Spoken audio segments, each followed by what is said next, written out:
ಮಿತ್ರರೇ, ಕಾಗೆ ಎಂದ ಕೂಡಲೇ ನಮಗೆ ನೆನಪಾಗುವುದು ಅದರ ಕೆಲಸ ಮತ್ತು ಕರ್ಕಶ ಧ್ವನಿ. ಆಹಾರವನ್ನು ಕಂಡ ಕೂಡಲೇ ತನ್ನ ಧ್ವನಿಯಿಂದ ಅದು ತನ್ನ ಬಳಗದ ಎಲ್ಲ ಕಾಗೆಗಳನ್ನು ತಾನಿರುವ ಸ್ಥಳಕ್ಕೆ ಕರೆಸಿಕೊಳ್ಳುತ್ತದೆ. ಯಾವುದೇ ಒಂದು ಕಾಗೆಗೆ ಅಪಾಯವಾದರೂ ಆ ಸ್ಥಾನಕ್ಕೆ ಉಳಿದೆಲ್ಲ ಕಾಗೆಗಳು ಬಂದು ಶಬ್ದವನ್ನು ಮಾಡುತ್ತವೆ.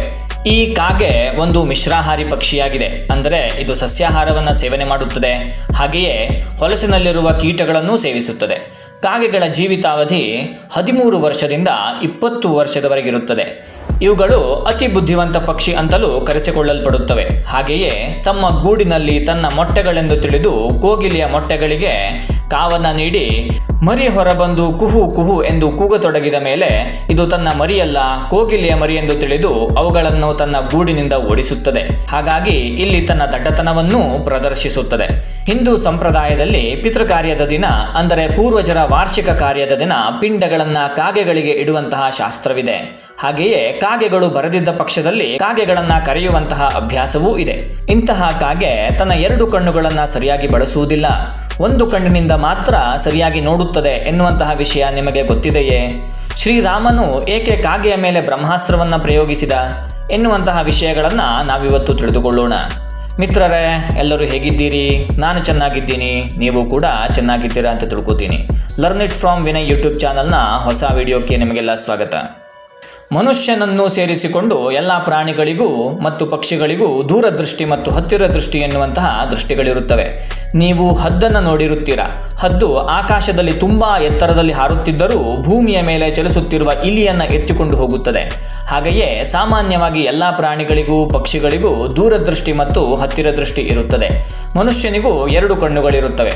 ಮನುಷ್ಯನು 2 ಕಣ್ಣುಗಳನ್ನು ಹೊಂದಿದ್ದರೂ ಆತ ಒಂದು ವಸ್ತುವನ್ನು ನೋಡಿದಾಗ ಆ ಒಂದೇ ವಸ್ತು 2 ಕಣ್ಣುಗಳಿಗೆ ಬೇರೆ ಬೇರೆಯಾಗಿ ಕಾಣಿಸುವುದಿಲ್ಲ, ಬದಲಾಗಿ ಒಂದೇ ವಸ್ತುವಿನ ಹಾಗೆ ಕಾಣಿಸುತ್ತದೆ.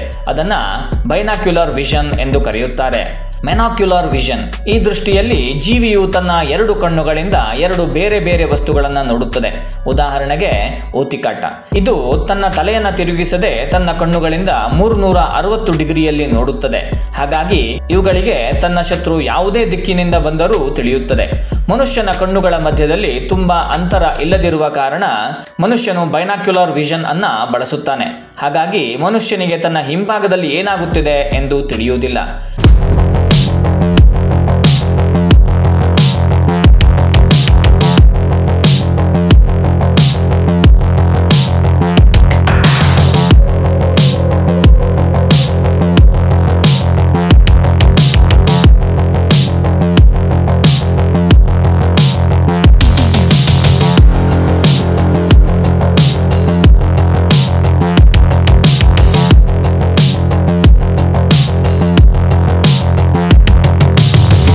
ಕಾಗೆ ಮೆನಾಕ್ಯುಲರ್ ವಿಷನ್ ಅನ್ನ ಬಳಸುತ್ತದೆ.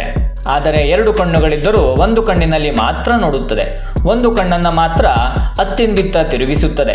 ಹಾಗಾದರೆ ಈ ವಿಷಯಕ್ಕೂ ಶ್ರೀರಾಮ ಬ್ರಹ್ಮಾಸ್ತ್ರವನ್ನು ಕಾಗೆಯ ಮೇಲೆ ಪ್ರಯೋಗಿಸಿದ್ದಕ್ಕೂ ಏನು ಸಂಬಂಧ? ಆಂಜನೇಯನು ಅಶೋಕವನದಲ್ಲಿ ಸೀತೆಯನ್ನ ಇರಿಸಿದ್ದನ್ನ ನೋಡಿ ಸೀತೆಯನ್ನ ಹುಡುಕಿದ ಗುರುತಿಗಾಗಿ ಚೂಡಾಮಣಿಯನ್ನ ತಂದಿದ್ದನು. ಆ ಚೂಡಾಮಣಿಯನ್ನ ರಾಮನಿಗೆ ಕೊಟ್ಟು ಸೀತೆಯನ್ನು ಅಶೋಕವನದಲ್ಲಿ ಇಟ್ಟ ವಿಷಯವನ್ನ ತಿಳಿಸಿದನು. ರಾಮನಿಗೆ ಸೀತೆ ಅಶೋಕವನದಲ್ಲಿದ್ದಾಳೆ ಎಂದು ಸಂತೋಷವಾಯಿತು. ಅದೇ ಸಮಯದಲ್ಲಿ ಆಂಜನೇಯನು ಸೀತೆಯು ಹೇಳಿದಂತಹ ಘಟನೆಯನ್ನ ರಾಮನಿಗೆ ತಿಳಿಸುತ್ತಾನೆ. ಸೀತೆ ರಾಮನ ಜೊತೆಗೆ ಚಿತ್ರಕೂಟ ವನದಲ್ಲಿ ಸುಖವಾಗಿ ನಿದ್ರಿಸುತ್ತಿದ್ದಳು. ರಾಮನು ಏಳುವ ಮೊದಲೇ ಸೀತೆ ನಿದ್ದೆಯಿಂದ ಎದ್ದಿದ್ದಳು. ಆಗ ಅನಿರೀಕ್ಷಿತವಾಗಿ ಒಂದು ಕಾಗೆ ಸೀತಾದೇವಿಯ ವಕ್ಷಸ್ಥಳವನ್ನ ಘಾಸಿಗೊಳಿಸಿತ್ತು.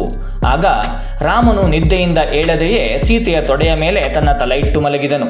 ಅದೇ ಸಮಯದಲ್ಲಿ ಆ ಕಾಗೆ ಮತ್ತೆ ಸೀತೆಗೆ ತೊಂದರೆ ಕೊಡತೊಡಗಿತು. ತನ್ನ ಹರಿತವಾದ ಉಗುರುಗಳಿಂದ ಮತ್ತು ಚೂಪಾದ ಕೊಕ್ಕಿನಿಂದ ಸೀತೆಯನ್ನ ಘಾಸಿಗೊಳಿಸತೊಡಗಿತು.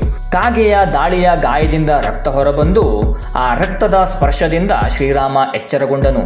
ಸೀತೆ ಸುಖವಾಗಿ ಮಲಗಿದ್ದಂತಹ ರಾಮನನ್ನ ಏಕೆ ಎಬ್ಬಿಸಬೇಕು ಎಂದು ಶ್ರೀರಾಮನನ್ನು ನಿದ್ದೆಯಿಂದ ಎಬ್ಬಿಸಿರಲಿಲ್ಲ. ಎಚ್ಚರಗೊಂಡ ಶ್ರೀರಾಮ ಯಾರು ಈ ರೀತಿಯಾದಂತಹ ಗಾಯಗಳಿಗೆಲ್ಲ ಕಾರಣ ಎಂದು ಕೋಪಗೊಂಡು ಸುತ್ತಲೂ ದೃಷ್ಟಿಯನ್ನ ಹಾಯಿಸಿದಾಗ ಒಂದು ಕಾಗೆಯ ಕೊಕ್ಕಿಗೆ ರಕ್ತವು ಅಂಟಿತ್ತು. ಆ ಕಾಗೆ ಬೇರೆ ಯಾರೂ ಆಗಿರಲಿಲ್ಲ, ಬದಲಾಗಿ ಇಂದ್ರನ ಮಗನಾದಂತಹ ಜಯಂತನಾಗಿದ್ದನು. ಶ್ರೀರಾಮನು ಆ ಕಾಗೆಯನ್ನು ನೋಡಿದ ತಕ್ಷಣ ಆ ಕಾಗೆ ಬೇರೆ ಕಡೆಗೆ ಹಾರಿ ಹೋಯಿತು. ಸೀತಾದೇವಿಯ ಮೃದುವಾದಂತಹ ದೇಹಕ್ಕೆ ಗಾಯವನ್ನ ಮಾಡಿದ್ದರಿಂದ ಸಿಟ್ಟಿಗೆದ್ದಂತಹ ಶ್ರೀರಾಮ ತನ್ನ ಆಸನದಿಂದ ಒಂದು ದರ್ಭೆಯನ್ನು ತೆಗೆದು ಅದನ್ನು ಬ್ರಹ್ಮಾಸ್ತ್ರವಾಗಿ ಮಂತ್ರಿಸಿ ಕಾಗೆಯ ಮೇಲೆ ಪ್ರಯೋಗಿಸಿದನು. ಕಾಗೆ ಬ್ರಹ್ಮಾಸ್ತ್ರವನ್ನು ನೋಡಿ ವೇಗವಾಗಿ ಹಾರತೊಡಗಿತು. ಬ್ರಹ್ಮಾಸ್ತ್ರವು ಕಾಗೆಯನ್ನ ಹಿಂಬಾಲಿಸತೊಡಗಿತು. ಕಾಗೆಯು ಇಂದ್ರನ ಬಳಿಗೆ ರಕ್ಷಣೆಗೆ ಹೋಯಿತು. ಆದರೆ ತಂದೆಯಾದ ಇಂದ್ರನು ಕಾಗೆಯನ್ನ ಹೊರದಬ್ಬಿದನು. ಹೀಗೆ 3 ಲೋಕಗಳಲ್ಲಿ ಎಲ್ಲಿಯೂ ಕೂಡ ರಕ್ಷಣೆ ಸಿಗದಿದ್ದಾಗ ತನ್ನ ಪ್ರಾಣ ಭಯದಿಂದ ಶ್ರೀರಾಮನ ಬಳಿ ಬಂದು ಪ್ರಾರ್ಥಿಸಿತು ಆ ಕಾಗೆ. ಆಗ ಕರುಣಾಮಯಿ ಶ್ರೀರಾಮ ಕಾಗೆಯನ್ನು ಕೊಲ್ಲದೆಯೇ ರಕ್ಷಿಸಿದ. ಆದರೆ ಬಿಟ್ಟಂತಹ ಬ್ರಹ್ಮಾಸ್ತ್ರ ನಿಷ್ಫಲವಾಗಬಾರದೆಂದು ಆ ಕಾಗೆಯ ಬಲಗಣ್ಣನ್ನು ಬ್ರಹ್ಮಾಸ್ತ್ರಕ್ಕೆ ಗುರಿಯಾಗಿಸಿದ. ಈ ರೀತಿಯಾಗಿ ಕಾಗೆ ತನ್ನ ದೃಷ್ಟಿಯನ್ನ ಕಳೆದುಕೊಂಡಿತು. ಇದಾದ ಮೇಲೆ ಕಾಗೆಯ ವೇಷದಲ್ಲಿ ಇದ್ದಂತಹ ಜಯಂತನು ಶ್ರೀರಾಮಚಂದ್ರನಿಗೆ ನಮಸ್ಕರಿಸಿ ಅಲ್ಲಿಂದ ಹೊರಟು ಹೋದ. ಇಂದಿಗೂ ಜನರು ಕಾಗೆಗಳಿಗೆ ಶ್ರೀರಾಮನ ಶಾಪವಿದೆ ಎಂದು ಹೇಳುತ್ತಾರೆ. ಈ ವಿಡಿಯೋ ನಿಮಗೆ ಇಷ್ಟವಾದರೆ ವಿಡಿಯೋವನ್ನು ಲೈಕ್ ಮಾಡಿ, ಶೇರ್ ಮಾಡಿ ಹಾಗೂ ನಮ್ಮ ಚಾನಲನ್ನು ಸಬ್ಸ್ಕ್ರೈಬ್ ಮಾಡಿ. ಈ ವಿಡಿಯೋದ ಬಗ್ಗೆ ನಿಮ್ಮ ಅಭಿಪ್ರಾಯವನ್ನು ತಿಳಿಸಿ. ಧನ್ಯವಾದ.